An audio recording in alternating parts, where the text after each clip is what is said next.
Welcome back to Shoot Your Shot podcast. I'm Georgia. I'm Claire. And today, we have... Why are we so lame? I know, that wasn't good. I mean, it was, but it wasn't. Shoot your shot.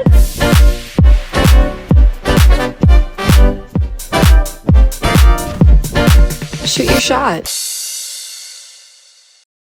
Today, we have a very special episode. Oh, yeah. Oh, yes. I'm going to be interviewing Claire. Are you excited? I'm excited, nervous, because once they get to know me, they're going to run away screaming. No. Okay, well, I hope they don't. Hate follow. Just kidding. No, I'm kidding. Yeah, I'm excited. So, wait, I just lost my total train of thought. Okay, I'm sorry. No, you're good. You're good. It's because I had to unlock my iPad, so I got distracted. It'll be fun to tell you a little bit more about yeah, Claire has an interesting story from what I know, but I don't actually know everything about you, so I'm also going to be learning some stuff. I know, is that surprising? We don't know everything about each other. I know. Like, how horrible are we to each other? So, with that being said, I'm going to give you the proper introduction you deserve. Thank you, a queen. True queen. We Look said at the same thing.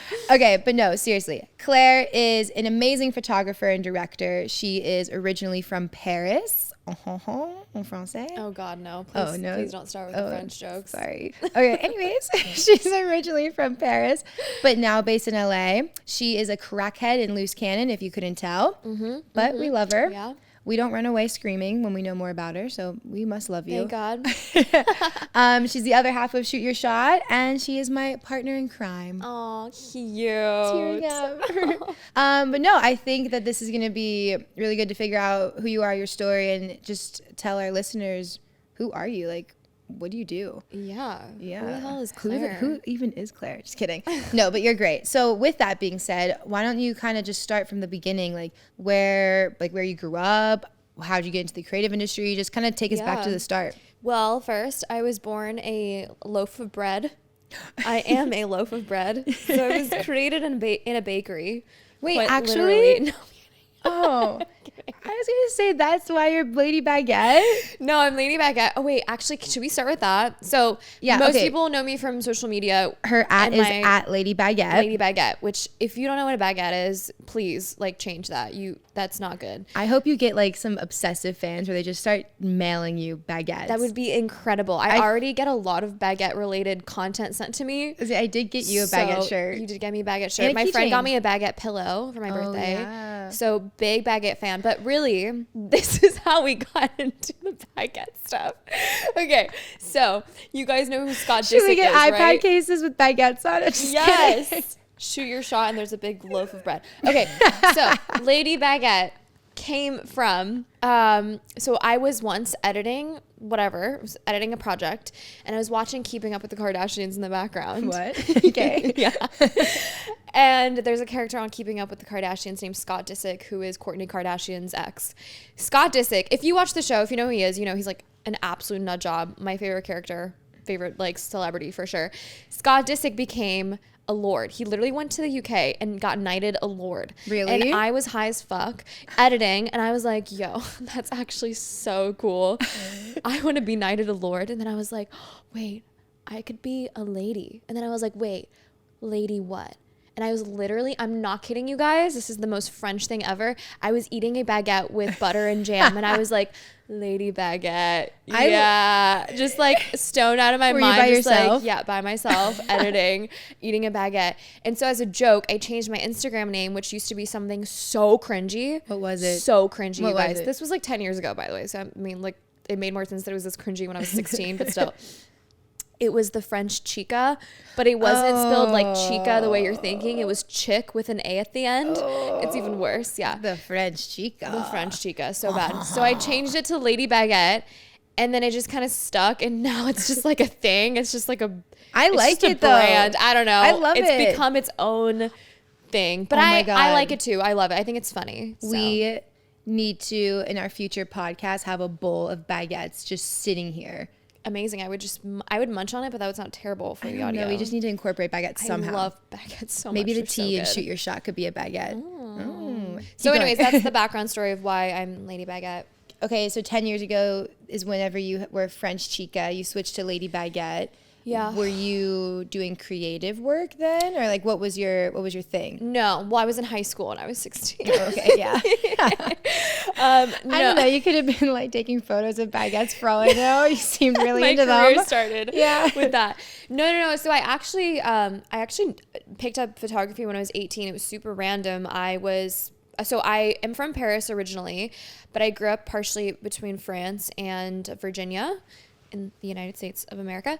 So I grew up in DC, and I had always definitely been more of an artsy person, but I never really pursued it pre-college. And then when I graduated high school early, I kept seeing these Instagram ads for photography meetups in DC, like back in the OG days when like photography meetups were a thing. Do you remember this? Those. Like everyone would go to photography meets, and there was one specifically, I think it was called These Streets DC or something. Okay. And I kept seeing this ad for this meetup. And I mean, I didn't even own a camera. I was not at all in the creative world, but I had always had this fascination with taking photos. Like I had these little point and shoots in like middle school and stuff where you could color your photos on the camera, like in like sepia and black and white and stuff. You're OG. Super artsy. But I'd always been interested. And so I kept seeing this ad and I wanted to go, but I kept psyching myself out because I was like, I don't even have a camera. Like, why am I going to go to this photography meetup?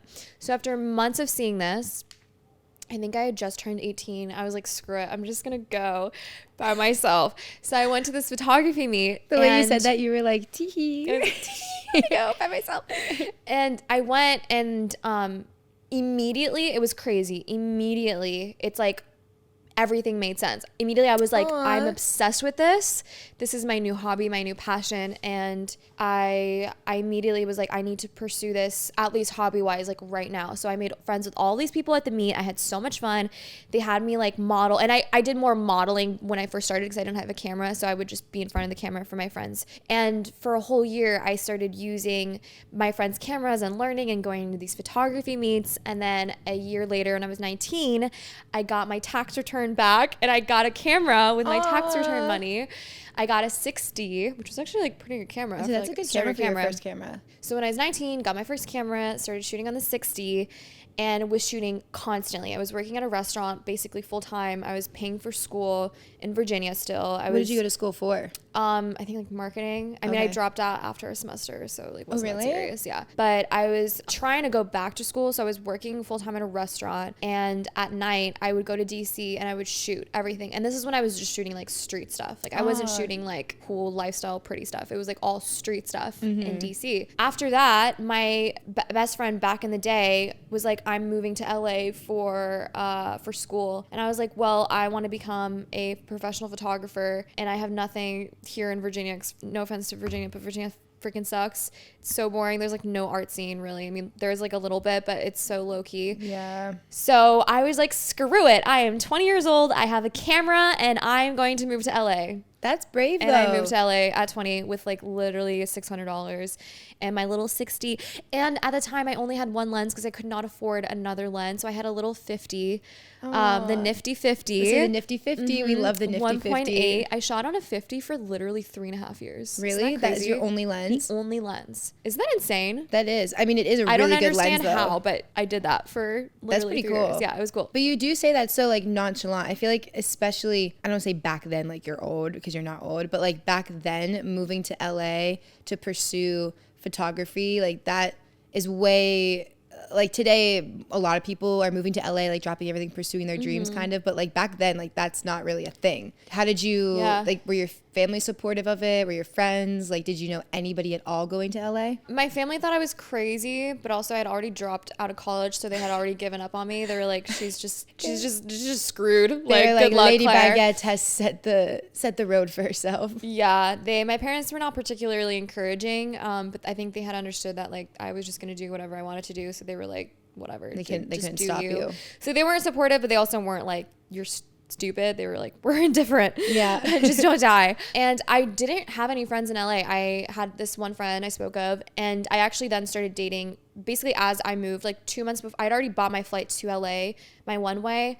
And I happened to start dating a guy who was in LA who was also a photographer. Okay. So that was like an easier transition because he already had this huge community. Like back in the day, he was pretty popular on Instagram. So he already had like the foundation. So he did help me get into that world, because the first time I visited LA when I was 20, I literally didn't know you could make money off of photography. Yeah. Like, I don't know if I was just a stupid 20-year-old, but I was like, no, you can make money off photography. And he was like, my ex then was like, no, yeah, you can live off of photography. Like, you can have a career. And I was like, how? Like, I literally didn't understand. I like, it did not connect in my brain that you could create do it full time and do it for life. I thought it was just like a hobby. So I moved thinking like I was just going to find these odd jobs. And then he was like, no, you can like actually like work. And I was like, oh, okay, cool. Well, you're like, that's different. I guess I'm going to make money off of this. And that's definitely not what happened. Did not make a lot of money at first, but, yeah, initially I moved and I didn't really know anyone and kind of started from scratch. So were you still doing the street photography when you were in LA, or kind of like how did you transition? Because I know you do a lot of like studio lifestyle stuff now. Maybe take us through that journey. So yes, I shot mostly street stuff at first, and then that turned into a lot of landscape travel stuff. And then I got into portraits. So I actually really didn't shoot portraits until like 3 years into photography, into like actually shooting. So it was all street, a lot of landscape stuff, like driving to different national parks with friends, and shooting a lot of travel stuff. And then eventually I started shooting more people. But it is funny because I don't really shoot that stuff anymore. But I always, because I do, you know this, I do workshops for people who want to learn more about photography and want to know like how to even get started. And I always tell my students, like, you have to shoot everything. Yeah. Do not put yourself in a box. Don't just shoot portraits. Don't just shoot travel stuff, because you want to be able to shoot everything so you can get good at everything, and then you can find what you're actually into. Because if I only shot travel stuff at first, only travel, and I didn't shoot street, didn't shoot portraits, didn't shoot lifestyle, I would have never gotten into the lifestyle content that I literally have an entire career off of now. Yeah, which you're phenomenal at. Thank you. So I did start shooting everything, which I think really helped me long term, and which I always encourage everyone to do, is literally shoot everything, from like studio to products to travel to landscapes to like literally shoot everything. Obviously that all sounds like it was kind of easy, but I know it wasn't. What kind of challenges did you face when you had to move to LA? And I don't know, LA is expensive. So obviously if you moved there for photography, you weren't right away making so much money that you could live off of it. Yeah. Like, what were some challenges that you faced? Oh my gosh, so many challenges. I know you have so many. Yeah, so many. I mean, the biggest challenge was just making money at first. I was so broke. Like, I literally could What did you do? Live. Well, I went full into photography, which was insane. And I also tell my students I don't recommend doing that. I recommend having a side hustle, because you most likely will not be making money right away. You have to, have a network and have a foundation. But I went in 100% guns a-blazing. I was just like, we're doing this. And I was broke for years. It literally took like 3 years to even start making consistent money. And that was hard. That was the hardest part. I think another really difficult challenge for me personally, because this was 6 years ago. So back in the day, 6 years ago, there were way less girls shooting, and I really felt alone in the part of the creative industry that I was in, which was a lot of like the street travel landscape world. It was all guys, literally it was all guys. And so for me, I felt very unseen a lot. And I was also young. I was 20, 21, and I wasn't by any means good back then. I know that a couple times some people in the industry think that the girls are just the girlfriends of the guys. Oh, when really it's like, no. Yeah. They're actually our boyfriends. Yeah. Well, and that was the thing too. My ex then, he was a really pop-in photographer. He was already established. He was shooting for like Adidas, Puma. He was shooting for all these huge brands making big money. And for me, it was hard because I was comparing myself to him all the time. And he had already, been doing this for a while. He already had like over 150K on Instagram or something. So he was 10 steps ahead of me, and I was at the very beginning. And so it was hard because I was comparing myself. I felt like I was always in his shadow. Not that it was any of his fault, but I felt like I was in his shadow. There's this specific thing that happened that I always think of that I'll never forget, is that, and it perfectly explains how I felt being a female photographer back then. I was at some sort of like festival or concert or something where there was a bunch of people shooting, and the owner of the festival, or the owner of that entertainment company, he came over to say hey, and it was me and like 6 other guys, all videographers, photographers, whatever. And this guy, the owner, starts introducing himself to everyone in the circle. We're kind of all standing in a circle, and he's going from one guy to the next, goes to my ex, literally skips over me and then goes to the guy next to me like, hey, what's your name? And I literally was like mind blown. I was like, did this guy just ignore me? And so I literally looked him in the eye and I was like, hi, I'm Claire. Wow. Nice to meet you. And he was like, oh, hey, like, what's up? So he literally probably thought you were a girlfriend. He was like, oh, she's just like some girl. Like, she's just a girlfriend. And that perfectly explains how I felt for like the beginning of my career in LA, because it was lonely, and it's changed so much since then. Yeah. So much. But that is still a problem to this day. I would say it's gotten a little bit better, but that is still I mean, it's still a male dominated industry. It is what it is, which is fine. Like, the guys kill it. It's awesome. But it was definitely lonely.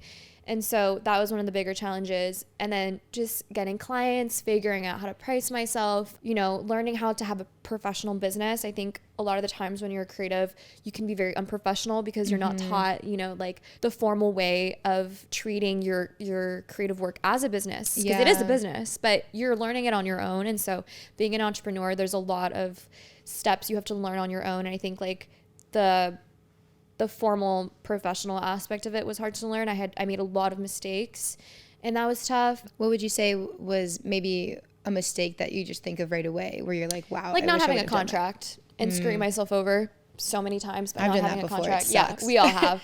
And you can't do anything about it because you're like, I didn't make a contract. Why didn't I do that? Exactly. And even the way like I would deliver images or like pricing myself, that was hard. I mean, just everything was hard at the beginning. I kind of want to go back because you were from Paris. Like, at what age did you move over to the States, and how has that, if it has, impacted your just career and journey? Yeah, so I am originally from Paris. Salut les gars, je suis française. Fully French, because people are always like, oh, like, were your like grandparents from France? I'm like, no, je suis française, parisienne, d'origine. I just need to like, I need people to know that there's a reason I'm Lady Baguette. Okay, do it again. But yeah, so I'm from France originally. You really want me to do it again? Yeah, do it one more time. Bah, en gros, je suis française. J'ai déménagé quand j'avais 5 ans. Oh my God, I love it. I have no idea what you're saying. Toute ma famille est toujours en France. No, so my whole family is still in France, aside from my parents and my siblings. So I moved from France when I was 5, and then I grew up between both countries. Like, you know, during the year I was in America, and then every summer I was in France, seeing my family.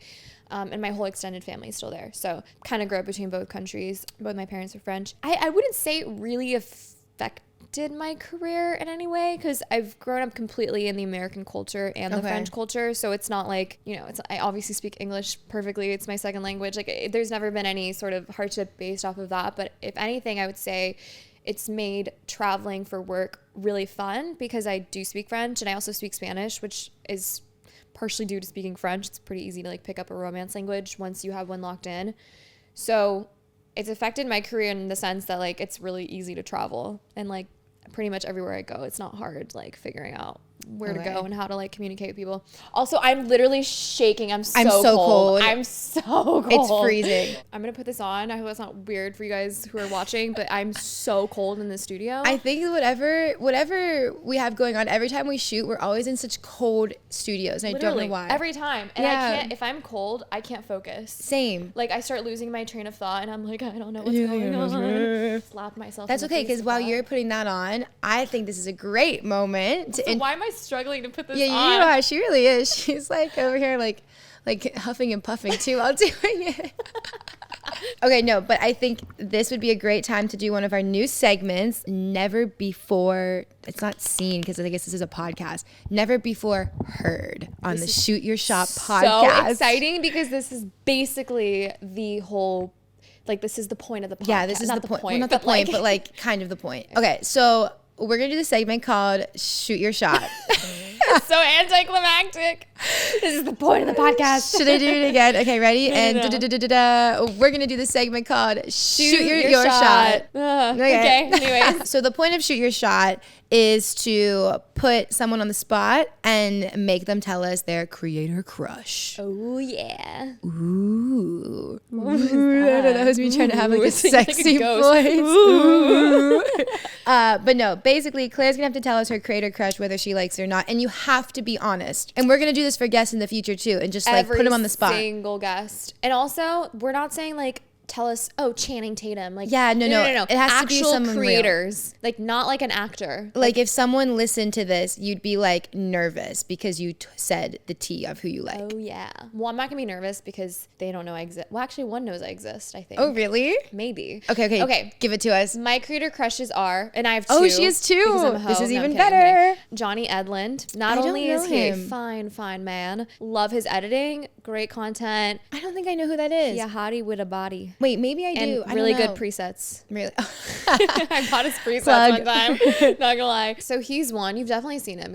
I'll show you later. Okay, show me later. And then second one, the king, but I'm also obsessed with his wife, Aaron Brimhall. Oh, you do talk about him a lot. But really more than him, I'm obsessed with his wife and their twin daughters. No, but really, they're very talented. They're a cool family. And also one of my clients that I work with a lot, Vincero, the bracelets I'm wearing right now. I love those bracelets. Watching on YouTube. He works with Vincero too. So I just like... So basically you tried to work with Vincero because of him. No. I'm just kidding. No. Who's that? Oh, hi. Hi. Okay. Oh, okay, perfect. Got it. Thank you. Sorry, you just scared us. We were like, who is that? Should we keep that in here?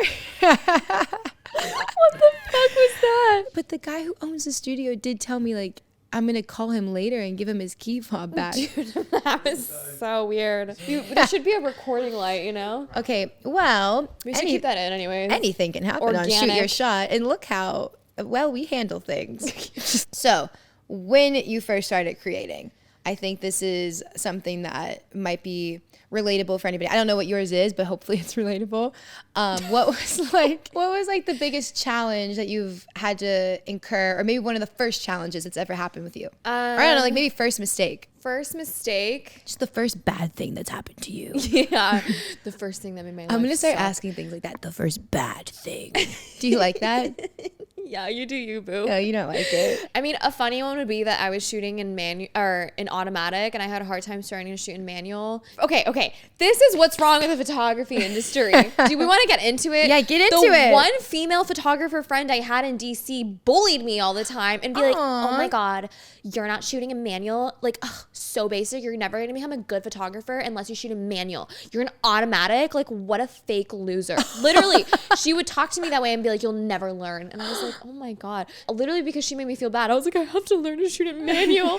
So I would like try to shoot in manual, but I would struggle. So then if I had like a shoot, I would go back to automatic because I was like more confident. And you would just think of her in your head. Yeah, and I'd hear her screaming at me in my head. Are you still friends with her today? No. Oh, okay. I don't know. No, dropped that girl real quick. Okay. We do not like girls who don't support girls. Okay, sorry. I'm going to crushed her in the palm of my hand. No, I'm kidding. I hope she never listens to this. And then like a big challenge or something. I mean, it was just making money, like getting paid for, getting consistently paid or learning on how to get retainers, like that kind of thing was hard.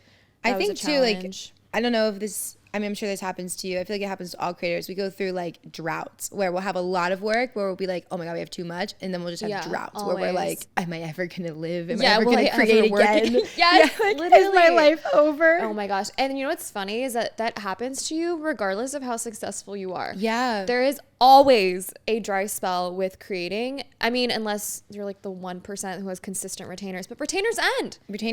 Everything has an end. Yeah. Everything dies at some point. Everything dies. I'm just kidding. No, but it's true. Like at some point your retainer ends and then there can be like a month or a few weeks where you don't have work. And sometimes it's nice because you've been so busy. You're like, I just need a break. But you know, at times like, I mean, it happened this year. I like literally booked 2 gigs in October and I was like, I'm gonna never be able to buy a house one day. And then November and December, I was like, I literally can't breathe. I have so much work. Mm-hmm. Like I was then panicking because I had too much work, which great problems happen. Like it's not complaining. But yes, that's definitely, but that's a reoccurring challenge. Yeah. I feel like that's all the time. Honestly, I feel like it's never gonna end. Yeah.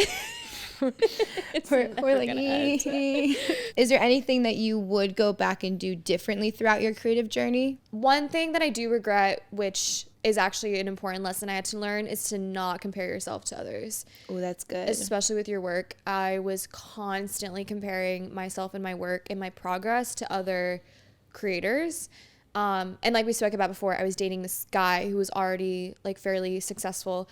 And I would always compare myself to him, and it made me miserable because I thought that no matter how good of a job I got or how good my work got, it was never good enough. And I had this incredible imposter syndrome for so long, and like still do at times. Imposter syndrome just comes and goes. But I think that was something that I wish I would have not done, is like been more confident in my work and also given myself more grace and been like, hey, I just started photography. I just became a full-time creator. Like, I just started this new job, basically. It's okay to not have it figured out. It's okay that this month I don't have work. Preach. Yeah, it's stressful, but it's okay. Like, you're not like a piece of shit creator because you don't have a gig for a month. You're definitely not a piece of shit.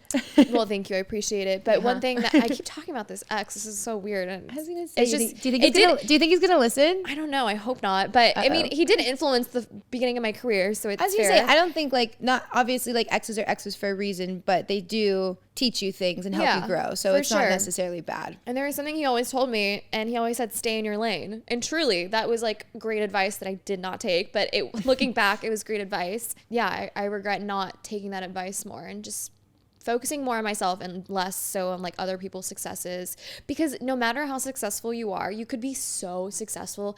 And if you compare yourself to other people, you'll never feel like you're enough. Yeah. And that's sad and it sucks and you'll not be happy. So. Yeah. That's good. Yeah. Snapping. What would be your best advice for someone listening to this right now? Well, like pursue everything, like try everything, keep experimenting. Don't put yourself in a box, stay in your lane, don't compare yourself. What are some of your favorite jobs that you've had? Ooh, favorite jobs. Yes. Okay, this is actually a fun one. And you've done I know you're about to say it, but like I just want to say and hype you up for a second. Claire does some amazing stuff. Aww. Like her work is so good. I probably should have said this in the beginning, but her work is so good, and some of the jobs she works on like are crazy. Like you'll just see on her story her with like some person or at some job, and you're like, what? Because you stay in your lane and you don't really tell anybody what you're doing, and you just see it on your story. And I'm like, oh, Claire. I'm like, go ahead. Thanks. No, I appreciate that a lot. Yeah, I've been blessed to work on some really cool projects. A few that really stand out, and I think these stand out because they happened so early on in my career. A really big one, which was amazing. My first or second year being in LA, I think it was the first year, Adidas picked 10 up and coming artists in LA to shoot a campaign for the new NMDs that had dropped, and they picked 9 boys and 1 girl. And you were the one girl? I was the girl. And how long ago was this? Like 5 years ago. I think I was 21. Okay. Oh, that's so exciting. Yeah. 21 and you're working with Adidas. Yeah. It was and you said cool. You moved to LA at 20. Yeah. It was like, so it was like a year in. But that's it was cool. Really good. We didn't even just shoot. They literally, for a whole day, had this whole experience where they put us on a bus and they drove us around LA with these shoes. They gave us a pair of the sneakers and challenged us to shoot 3 pictures they were going to use in an art gallery of the shoes or of different things that we were shooting that day. So we drove around. Was everybody kind of like fending for themselves? I mean, you could work together or do your own thing. Okay. It was all a bunch of like, up and coming newer artists. And so we shot these photos, and then this is still crazy to this day. I can't believe this happened. Then they had an entire art gallery in downtown LA with our work and had like a launch party and invited all of these people. And for 2 days, this gallery was open with our work hanging there. It was incredible. And actually it was put on by Brian Willett and Cole Younger. May they rest in peace. Both of them were some of my first photography friends, and they both passed away very sadly and have made a huge impact on my life because these 2 guys gave me this opportunity that kind of helped me gain the confidence as an artist that I needed, especially at 21. So that was an incredible opportunity that like I still can't get over at like 21. I had a gallery by Adidas. We're gonna need to post pictures of that. It was so cool. Like so grateful that I got to experience that. Like one of the coolest opportunities. Another really fun one, which also like I don't know what happened. I was killing it in the early days. I don't know what happened now. Like we're not killing it like that anymore. Oh my God, you're but still like killing it. Sheesh, like 21, 22 hit hard. Puma and Foot Locker hired me, and I shot photos for them. And my photos were in Foot Lockers across America. In like 50 Foot Lockers or something, and the Puma section in every Foot Locker was all my photos. And so how did that work? Did they just like email you and say we choose your photos? No. So I was working with Puma. Okay. They were one of my clients, and then Foot Locker was like, we need photos for our Foot Lockers, and so Puma was like, they were like, you're the one assigned on this project. Here are the shoes. Oh my god! gosh. So I shot all the photos, and then those photos were in Foot Lockers across America. Did your family in Virginia see them? No, I was literally in Tyson's Corner, and they live right there, and they didn't go. Oh, sad. They're like traffic. There's a lot of traffic there. I don't know if you've ever printed out your work, but seeing your work printed out is a whole other experience. It's so cool seeing a large format of your work. I don't know how to explain it. It's not the same as seeing it on a computer or your phone. Like huge printed, it's pretty mind blowing. It must be what like actual painters feel like when they see something done right in front of them. But the physical copy of your work is very, very cool. So that was just like such a fun feeling. Another project that I really loved actually was working on 2 Sony campaigns with this agency, Art of Visuals. So Art of Visuals initially started as a that's funny because don't you use Canon? Page. Yeah. Well, yeah. Okay. But but don't tell Sony that. Okay. So Art of Visuals is a production company now. They brought me on to shoot 2 campaigns for Sony, which is actually where I met my friend Carl Shakur. And I met my friends at Art of Visuals, who now literally are some of my best friends. Shout out DJ. We love DJ. Yeah. He brought her a baguette when she was in the hospital. When I was in the hospital, he brought me a baguette. I know. So that cute. Was so sweet. But we did 2 projects for Sony, and my favorite picture I've ever shot was at this campaign. Oh my gosh, I don't think I've ever seen it. Yeah, you have. It's the ballerina that's doing the crazy split on my Instagram page. Oh, that's pinned. yeah. We were in a warehouse in downtown LA. We had like 3 fog machines or something, and there was these insane sun rays coming through these broken warehouse windows.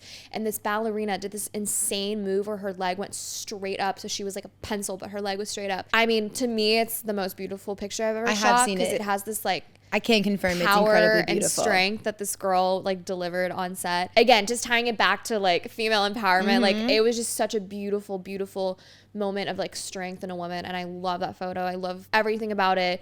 And so having shot that there at that campaign was super cool. And that whole shoot was also just really fun. Well, both of them really fun because one of my good friends, Krizia, directed it. So it was a female director, and she's one of my bigger inspirations now. Actually, we're going to have her on the podcast. I was going to say, I didn't want to say it. I was going to let you say it. Yeah, when she has an open schedule, because this girl is so busy. Yeah, we might have to fly somewhere to her. Yeah, but yes, it was for Sony, and they saw the camera files from the first shoot, and they were like, okay, we're going to use these, but like this is a no-no. And so for the second one, they lent me a Sony, because they were like, we can't shoot a Sony campaign. Maybe I shouldn't even say that on here, that we shot a Sony campaign on Canon. Nah. See, Canon, this is how much I love you, Canon. If you want to sponsor me. We put it under the rug. Yeah. Yeah. I would say those are like my top 3 favorite. Oh, actually, okay. This kind of ties into it. When I moved to LA, I moved with a goal. Okay. It was to work with 4 brands. Okay, back in the day, I was a huge sneakerhead. Kind of still am, but back in the day, I was like big sneakerhead. Like would spend like way too much money on sneakers. Was like that's like a fun fact. On StockX every freaking day of my life. And I moved to LA and said I need to work with these 4 brands: Nike, Adidas, Puma, and Reebok. And within a year and a half, I worked with all of them except for Nike. We're still working on that one because Nike's really hard to. We want to do something with Nike too. Yeah, they're hard to like get as a client. They're very difficult. But I worked with all the other 3. And the shoot for Reebok was really cool because I shot Future, the rapper, for a shoe line that he did. And it was really fun because like I like interacted with him, and like again I was super young, and it was just super cool that I got on a set like that. I think I was 21 or 22, and I shot this picture of him like he like threw a basketball on his finger and was like, what is it called, like twisting it or whatever, like dribbling. Yeah, no, dribbling's bouncing. Yeah, it was like floating on his finger. Spinning. Yeah, it spinning. It was so bad. It was floating on his finger. It was spinning on his finger, and I got a cool picture. And he was like, yo, let me see that picture. And I showed him. He was like, yo, you're really, really good. And I was like, oh my God, Future just told me I'm good at photography. You're like, I'm going to make it, Mom. Yeah, it was super cool. So that was fun. And it was at like a huge that was the biggest production set I've ever been on. What? There was like 4 massive trailer trucks filled with props. Just props? Props. Which of course was used just a like a quarter of a truck. It was a 2-day shoot. Okay. I was basically just assisting. I wasn't leading the shoot at all. This other guy was leading the shoot, but he brought me on, and it was really cool. And Future was there, and I was like, I'm living literally the LA dream. So like, you did a lot of stuff in your first year in LA. Yeah, it was That probably at least made it more promising that you could actually make it. Because a lot of people, when they move to LA, like, I don't know, I feel like they burn out the first year or two and they're like, is this really the place? Whereas like, it sounds like you've had like dreams come true. I mean, some of that wasn't the first year. Like Sony was like year 4 or something like that. Like they wasn't all the first year, but some of it was pretty soon after I moved to LA, which is really cool. But you know, that's another actually like advice I would give someone is to be patient, because nothing good comes easy. And if you're expecting to have the most amazing whatever filmmaking career in like a year or 6 months, like go home. That's not how it works. You have to work hard. And if you don't work hard, like, I'm sorry, it's not for you. It's people want everything so quickly. People are like, why am I not getting this gig or this gig? And that's the attitude I had when I was comparing myself. I was like, why am I not getting this and this and this? And it was like, you just started, homie. You're a year in. Like, it's okay. Take your time. Like, persist through this. When it gets hard, work harder. That's how you're going to become successful. I like that. Is when you're pushing through the really difficult moments of not having work, of, you know, being afraid you're never going to work again, or feeling like your work isn't good enough. That's when you go out and you shoot. Yeah. Is when you feel like your work sucks, go out and shoot. That is good. That is good advice. I just went off for a second. I'm very passionate about that. I just saw it like switch on for you, but that is good. That is really good advice. Wow. Mic drop. I love that. Mic drop. But okay, so what projects are you working on right now? Well, this podcast is a big project. It's taking up a lot of our time right now. Yeah, this has been a really fun and exciting new creative challenge. What am I working on right now? I mean, I have a few clients that I work with pretty consistently. I'm working on editing something for Vincero right now. And yeah, just a bunch of like really random, smaller branded stuff at the moment. But have you had any like absolute horror stories happen to you right off the bat? Like, I know recently you said you had to sue a client. Oh my gosh, yeah. I don't even know if I should talk about that on here, but I'm just gonna do it anyway. There's this brand who owes me $6,000, and so I'm suing them because I have a contract with them and they're not paying me. And but that's good to let people know that stuff happens. You literally have a contract with me. Why would you do this to yourself? Yeah, like you're gonna lose. So I have a lawyer and we're working on that. So hopefully they pay me, because yeah, I would love that $6,000. Thank you very much. Okay, so I think I'm curious to know. Yes, Georgia. Yes, Georgia, darling. Tell me everything. Okay. Oh, wow. That was so... Georgia, please tell me everything. Can I talk like this for the rest of the podcast? Yes. Okay, parfait. Okay. Let me try to ask you it like that. Okay, Claire? Do it again. Wait, keep going. I love it. I love it. Okay, Claire. So... where do you see yourself going, and what do you want to do or be? I would like to take over the world. And become Lord Lady Baguette. And I will become the Empress, of the world with baguettes. Baguettes for you. You get a baguette. You get a baguette.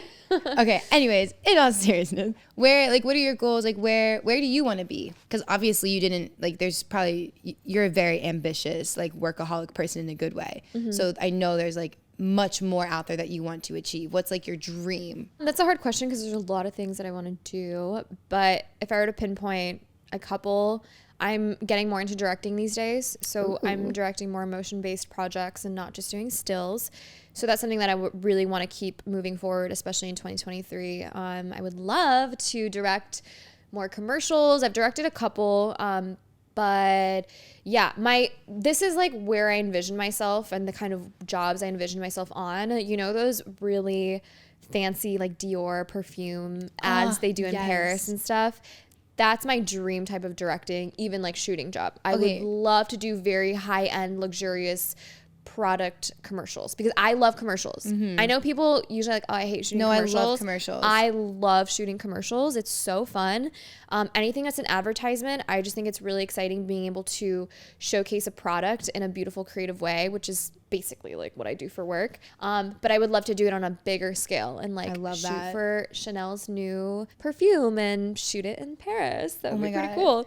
My dream is to be a model for one of those campaigns. Ooh. So like, let's try to get them to hire us. Because I'll direct and you will be in frame. Because I just remember seeing this one commercial with Dua Lipa with like a crazy eagle on her arm, and I saw that. It's beautiful. And I was like, I want to be her so bad in that and just be in that like environment. So yeah, Yeah, no, that's Dior. exactly the type of campaign commercial that I would love to work on, and direct specifically. Yes. I think I have a lot of ideas, and I really would love more creative control. So directing is just really exciting now because I get to do that more. And shooting will always be my passion, always be my baby, but you tend to have less creative control when you're DPing or when you're shooting. So we'd love to direct more. That's a big thing that I'm working on this year. And I also have been wanting to start a couple brands. I'm not going to say too much about them, but there's one that I am kind of in the middle of strategizing right now. And these are all like lifestyle products that you would have in your home. So those are, that's cool. That's another fun project that I did not know that one. I want to work on this year and actually bring it to life. Yeah, and I just want to, you know, I mean, we all love passive income. I would love to have multiple streams of income, and like that's, you know, just making money in the background, but always in a more creative area or circle. I would love to have a brand, create it, and then become essentially the creative director for that brand. Yeah. And because I have so many ideas creatively and like aesthetically that I would love to bring to life. So yeah, those are some things I'm working on. And I mean, I'm open to everything. I just love creating. I'm so obsessed with it. Same. It's never ended. Like sometimes when you pick up a hobby or a project, it like at some point you stop caring, and I am literally obsessed with photography and creating. That's more good, even than I was at the beginning. It doesn't feel like work. Yeah, it literally feels like I haven't worked in years. It's crazy. I went full time in 2017. I mean, yeah, it's been hard, and like there's definitely a lot of work, but at the same time, it doesn't really feel like I've had a job since then, because it's, I mean, that's the dream right there. It's the dream. I say that's the dream. Even though there's stress, so grateful. So much stress, guys. Please don't think that we're like just being like, oh, life is so easy and beautiful. We have it so easy. No, it's a lot of work. It's really hard. We never sleep. This is true. You and I never sleep. Yeah. Why do we text each other like 4 a.m. and we always respond? I don't know. I just like lay there and I get like ideas, and I'm like, I get all my ideas at night. I just sit there and like shuffles through my head like a little cassette tape. It's like a little cassette tape. That's so cute. Dude, especially editing at night. I can't edit during the day. I can't either. But at night, past like 10 p.m. My creative juices are like, woo, let's go, baby. I get like hyper. Where I'm like, I just want to jump around and just edit. Yeah. Or do something else work-wise. You jump around and edit. You're like bouncing on a bouncy ball. You're like those pregnant ladies that just bounce around. Like Lightroom, saturation, clarity. Anyways, I think that's like, let's wrap that up. Like, I think that... You're bored of me already? No, I'm not bored over of you. it? You don't want to talk about me anymore? No, we can keep going. You want to keep going? So rude. I was going to say Dior should reach out to us so that way you can get it, and then you can hire me as your model. Yeah, that would be amazing. Ugh, working with Dior would be so cool. I love them. Or like any I just want to do like some crazy campaign in Paris with you. Like a Gucci campaign is so fun because they're always like something crazy. Fashion, or like you said, perfume, like something luxury in Paris. Hit us up. Yeah, please. Would you want to work with us? Please. Please. You're amazing, Claire. Oh, thank you. And you inspire me. Like, I am so happy that we met. I'm so happy that we're doing this, and just being around you and seeing the work that you do. Like, you're one of the first bubbles in my Instagram story whenever I open it. Bitch, I better be.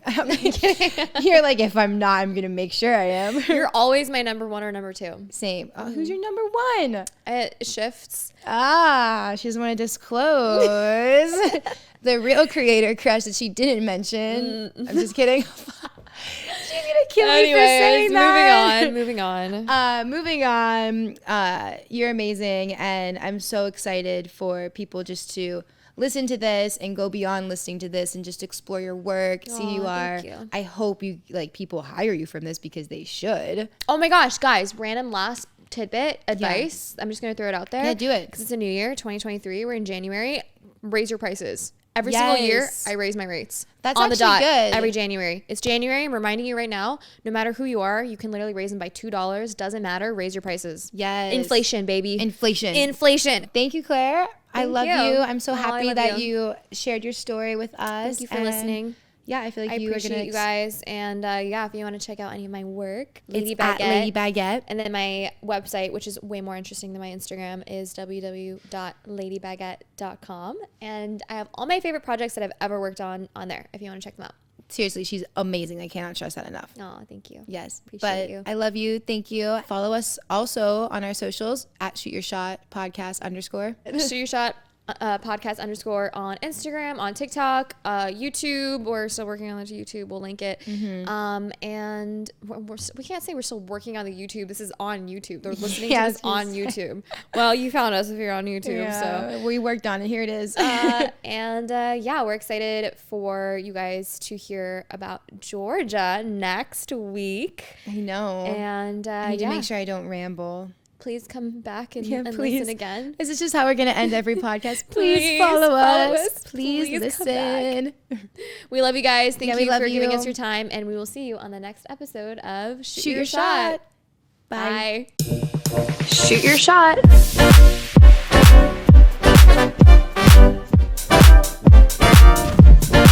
Shoot your shot.